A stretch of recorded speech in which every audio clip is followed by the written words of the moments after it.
Hello नमस्कार, कैसे हैं आप लोग। उम्मीद है कि बहुत ही अच्छे होंगे। इस लेक्चर में हम लोग एनसीईआरटी का भौतिक भूगोल का मूल सिद्धांत क्लास 11 पढ़ेंगे, अर्थात ज्योग्राफी का पुस्तक। इसमें ज्योग्राफी के दो मुख्य पुस्तक हैं। उसमें पहला है भौतिक भूगोल के मूल सिद्धांत, दूसरा है भारत के पर्यावरण। तो हम पहले भौतिक भूगोल के मूल सिद्धांत देख लेते हैं। तो सबसे पहले हम एक बार विषय सूची को डिस्कस कर लेते हैं। तो पहला इकाई में तो भूगोल एक विषय के रूप में है। ये हमारे लिए इतना इम्पोर्टेंट है नहीं, इसको आप चाहो तो खुद पढ़ सकते हो। इसमें ये दिया गया है कि भूगोल हमारे लिए क्यों ज़रूरी है, और भूगोल लगभग सारे सब्जेक्ट से जुड़ा हुआ है। ठीक है, ये एक मतलब कहीं ना कहीं फाउंडेशन बनाता है भूगोल के विषय में जानकारी का। हम लोग पढ़ेंगे इकाई 2 से पृथ्वी और पृथ्वी की उत्पत्ति एवं विकास, पृथ्वी की आंतरिक संरचना, महासागरों एवं महाद्वीपों का वितरण, भू आकृतियाँ इकाई 3 है, जिसमें खनिज और शैल, भू आकृतिक प्रक्रियाएं, भू आकृतियाँ एवं उनका विकास। फिर जलवायु पढ़ेंगे, जिसमें वायुमंडल के संगठन एवं संरचना पढ़ेंगे। फिर सौर विकिरण, ऊष्मा संतुलन और तापमान के बारे में जानेंगे। वायुमंडलीय परिसंचलन और मौसमी प्रणालियाँ कैसी हैं उसको भी जानेंगे हम लोग। और वायुमंडल में जल, फिर विश्व की जलवायु एवं जलवायु परिवर्तन क्यों हो रहे हैं और इसके क्या क्या उपाय हैं सही करने के। फिर है जल, जिसमें हम लोग महासागरीय जल के बारे में पढ़ेंगे, और महासागरीय जल का संचलन अर्थात जो उसकी धाराएं प्रवाहित होती हैं उसके बारे में भी हम लोग अध्ययन करेंगे। पृथ्वी पर जीवन पढ़ेंगे, और जैव विविधता के संरक्षण से संबंधित क्या क्या उपाय किए गए हैं और क्या क्या उपाय करने चाहिए, इसके बारे में भी हम लोग पढ़ेंगे। तो अब हम आते हैं अध्याय 2 पे, पृथ्वी की उत्पत्ति एवं विकास। क्या आपको यह कविता याद है जो आपने अपनी नर्सरी की कक्षा में पढ़ी थी? Twinkle twinkle little star.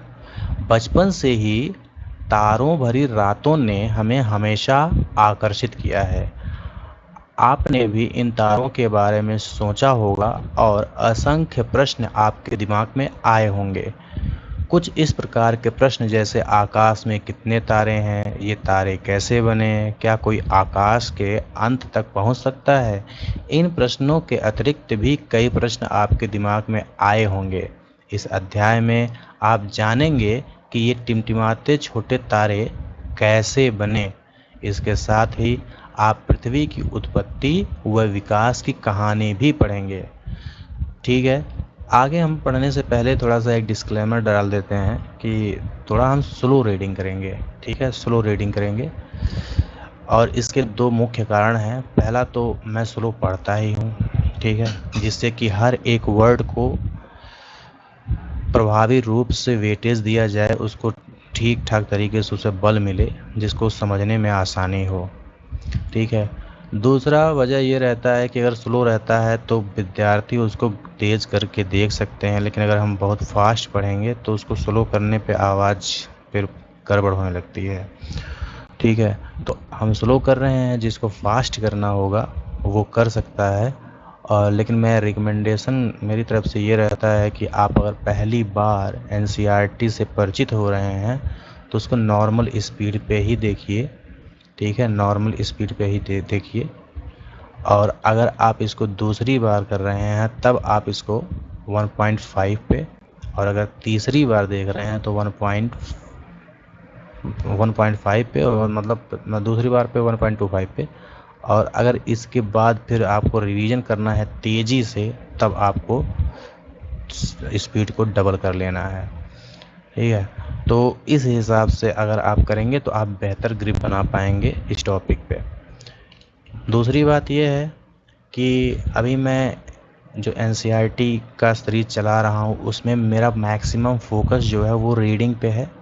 ठीक है, रीडिंग पे है, और इसमें मैं बहुत ज़्यादा एक्सप्लेन नहीं कर रहा हूँ, क्योंकि बहुत से विद्यार्थी ये चाहते हैं कि हमको बुक बस एज ए वॉइस मिल जाए, जिससे कि हम उसको सुन करके रिवीजन कर सकें।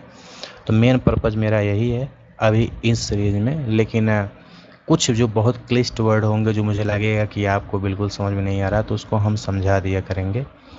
दूसरी बात, आगे जो अगली बात है ये है कि अगला जब हम एनसीईआरटी का सीरीज चलाएंगे तो उसमें हम हर एक वर्ड को, मतलब वर्ड टू वर्ड को, टॉपिक टू टॉपिक को हम एनसीईआरटी को कवर करेंगे। थोड़ा लंबा तो भले होगा, लेकिन उसको हम एकदम डिटेल से डिस्कस करते हुए जाएंगे, ठीक है। तो लेकिन ये पूरा सीरीज एक बार कंप्लीट हो जाएगा, उसके बाद ही ये हो पाएगा, ठीक है। बाकी मैं आपको थोड़ा सा अपनी सफाई भी दे देता हूँ इस शुरुआत के वीडियोस में ही, कि जैसे भी आजकल क्या है ना कि हर कोई यूट्यूब पे आ रहा है पढ़ाने। तो हम ऑफलाइन टीचर रहे हैं, ठीक है, लगभग 7-8 साल हो गए पढ़ाते हुए, लेकिन कभी भी ऑनलाइन नहीं पढ़ाया है। और अकेले माइक पे बोलना, ठीक है, या फिर कैमरे के सामने आना बड़ा हेजिटेशन वाला काम था, ठीक है। तो लेकिन ये होता है कि थोड़ा सा एक सपोर्ट रहता है इमोशनल, और ये बहुत बार मतलब हमारे कुछ फ्रेंड हैं जो फैकल्टी के, उन्होंने कहा कि आपको आना चाहिए। तो बहुत पहले से ही दिमाग में था, लेकिन नहीं, मतलब एक मेंटली रूप से हम तैयार नहीं थे। तो हमने कहा चलो ठीक है करते हैं, लेकिन अभी भी देखो कैमरे के सामने आने का पूरा हमारा वो है नहीं, हेजिटेशन नहीं आ रहा है। क्योंकि जैसे क्या होता है ना, क्लास में क्या होता है, बच्चों का रिएक्शन मिलता रहता है। जब आप बोलते हो तो बच्चे के पूछते हो कि समझ में आया कि नहीं आया। अगर बच्चे नहीं भी बोले कुछ ना, तो उनके हाव भाव से समझ में आता है, चेहरे की बनावट से समझ में आती है कि उनको समझ में आ रहा है कि नहीं आ रहा है। तो उसी लेवल से फिर उसको हम और नीचे जा कर के, ग्राउंड पे जा कर के, तोड़ तोड़ करके, वर्ड टू वर्ड तोड़ करके समझाने की कोशिश करते हैं। यहाँ पे प्रॉब्लम ये है कि हमें बस एक मतलब ब्लाइंड अकेले बड़बड़ बड़बड़ करना रहता है पागलों की तरह। तो थोड़ा हैबिट नहीं है, इस चक्कर में कई जगह आप पाएंगे कि फंबलिंग होगी, थोड़ा सा मतलब त्रुटियाँ होंगी। और स्टार्टिंग है तो इस त्रुटि के लिए हम क्षमा प्रार्थी हैं, लेकिन ये है कि वक्त के साथ ये सब सही हो जाएगा, ये विश्वास है मुझे। और बहुत ज़्यादा समय भी नहीं लगेगा, बहुत जल्द ही सही हो जाएगा। एक बस हमको इतना दिमाग में रखना पड़ेगा कि कुछ लोग हैं जो इस वीडियोज़ को सामने बैठ के देख रहे हैं।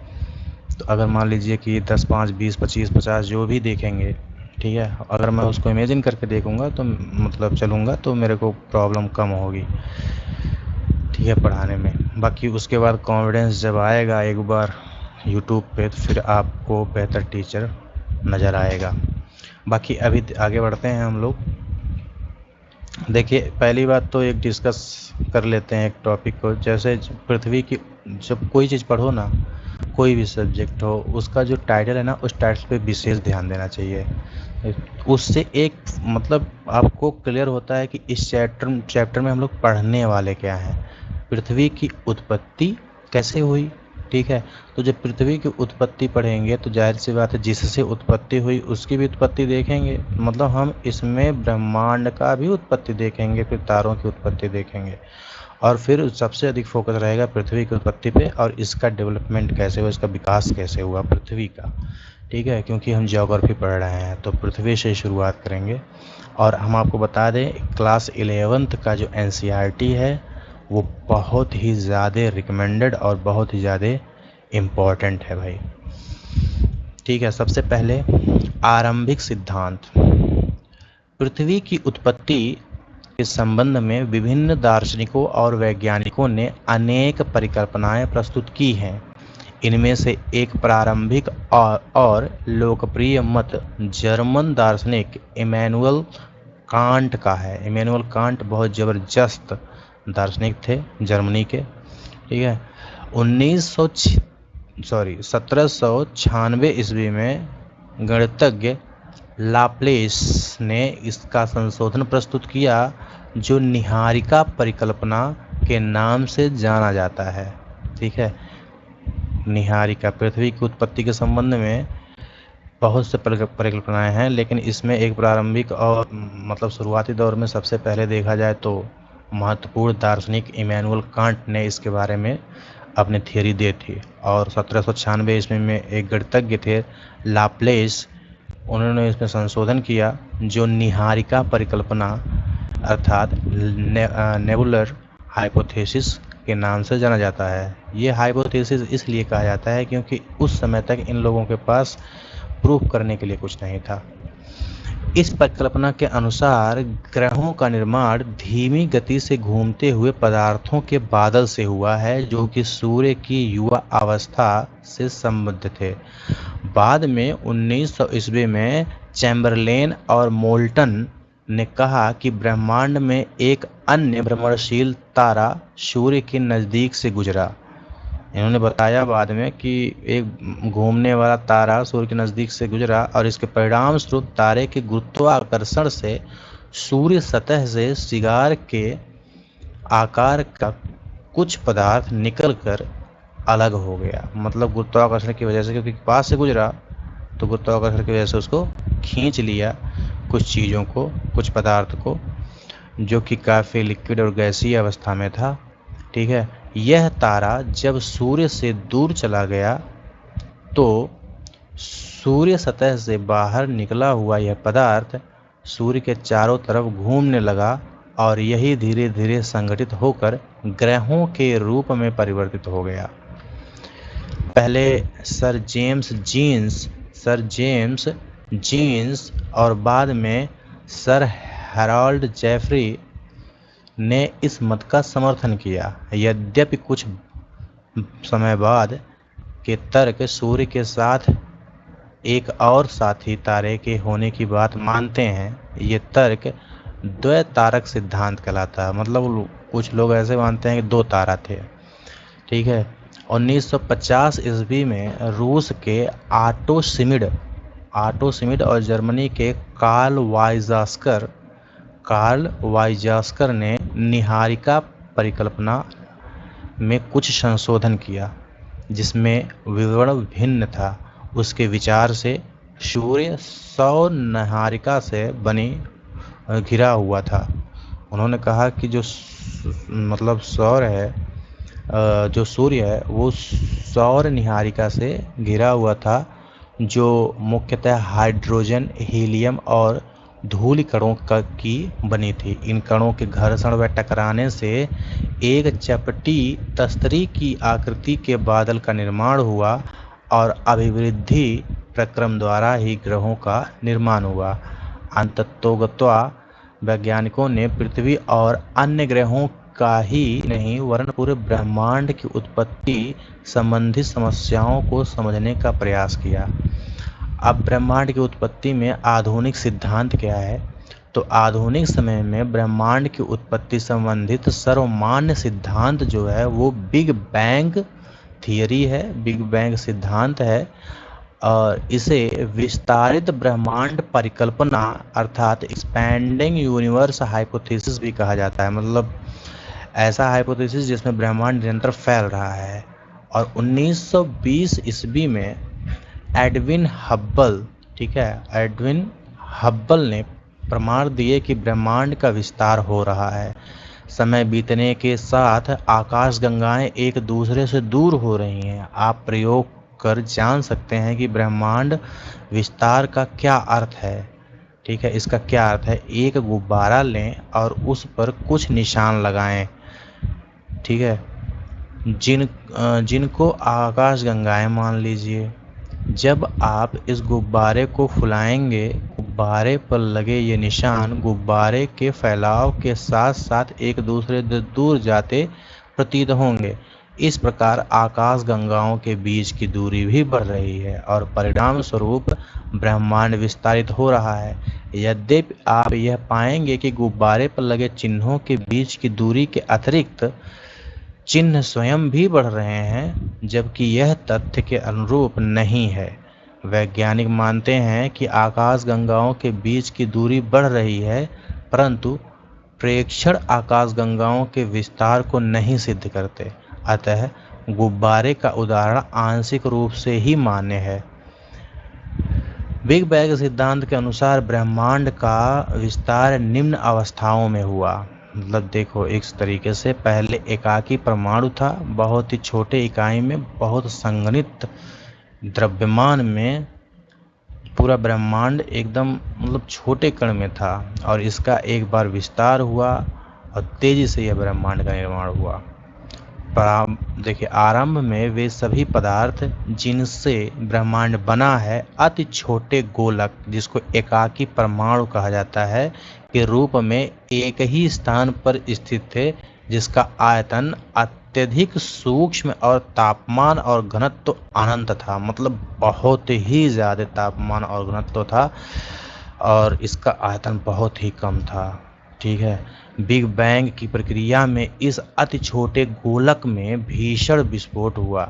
इस प्रकार की विस्फोट प्रक्रिया से बृहद विस्तार हुआ, बहुत तेजी से विस्तार हुआ और वैज्ञानिकों का विश्वास है कि बिग बैंग की घटना आज से 13.7 अरब वर्षों से पहले हुई है।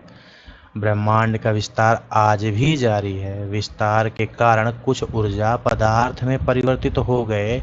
विस्फोट के बाद 1 सेकंड के अल्पांश के अंतर्गत ही बृहद विस्तार हुआ। मतलब 1 सेकंड से भी कम समय में ही अब जो ब्रह्मांड है उसका अधिकतर भाग का विस्तार हो चुका था। इसके बाद विस्तार की गति थोड़ी धीमी पड़ गई। बिग बैंग होने के आरंभिक 3 मिनट के अंदर ही पहले परमाणु का निर्माण हुआ। आरंभिक 3 मिनट के अंतर्गत ही पहले परमाणु का निर्माण हुआ। ठीक है, तो पहले परमाणु का निर्माण 3 मिनट क्यों लगा? क्योंकि जब बहुत ज़्यादा घनत्व और बहुत अधिक ताप था ना, जब उसका आयतन बहुत कम में था, तो वो सारे कहीं ना कहीं गैसीय फॉर्म में थे और बहुत ही संगठित थे, तो वहाँ पे परमाणु का कोई निर्माण ही नहीं था। तो ये विस्फोट होने के बाद 3 मिनट लग गए और 3 मिनट के कहें कि अंदर ही हुआ, लेकिन मतलब विस्फोट के बाद ही हुआ। बिग बैंग के 3 लाख वर्षों के दौरान, मतलब उसके बाद तापमान 4500 डिग्री केल्विन तक गिर गया और परमाणुवीय पदार्थ का निर्माण हुआ। ब्रह्मांड पारदर्शी हो गया। ब्रह्मांड के विस्तार का अर्थ है आकाश गंगाओं के बीच की दूरी का विस्तार होना। हॉयल ने इसका विकल्प स्थिर अवस्था परिकल्पना के नाम से प्रस्तुत किया। इस संकल्पना के अनुसार ब्रह्मांड किसी भी समय में एक ही जैसा रहा है। यद्यपि ब्रह्मांड के विस्तार संबंधित अनेक प्रमाणों के मिलने पर वैज्ञानिक समुदाय अब ब्रह्मांड विस्तार सिद्धांत के ही पक्षधर हैं। मतलब अब सर्वमान्य मत है कि ब्रह्मांड निरंतर विस्तृत हो रहा है और इसके पीछे वजह क्या है? बिग बैंग थियरी, जो कि तभी से विस्तार हो रहा है और अभी तक हो रहा है। तारों का निर्माण। प्रारंभिक ब्रह्मांड में ऊर्जा और पदार्थ का वितरण समान नहीं था। घनत्व में आरंभिक भिन्नता से गुरुत्वाकर्षण बलों में भिन्नता आई, जिसके परिणाम स्वरूप पदार्थ का एकत्रण हुआ। ठीक है, मतलब किसके परिणाम स्वरूप? गुरुत्वाकर्षण की वजह से पदार्थ एकत्रित हुए। यही एकत्रण आकाश गंगाओं के विकास का आधार बना। एक आकाश गंगा असंख्य तारों का समूह है। आकाश गंगाओं का विस्तार इतना अधिक होता है कि उनकी दूरी हजारों प्रकाश वर्षों में मापी जाती है। अच्छा, ये प्रकाश वर्ष को हल्के में मत लीजिएगा। ठीक है, एक प्रकाश वर्ष, जो देखो प्रकाश वर्ष आपको पता होना चाहिए, प्रकाश वर्ष जो है ये दूरी का इकाई है। प्रकाश वर्ष क्या है?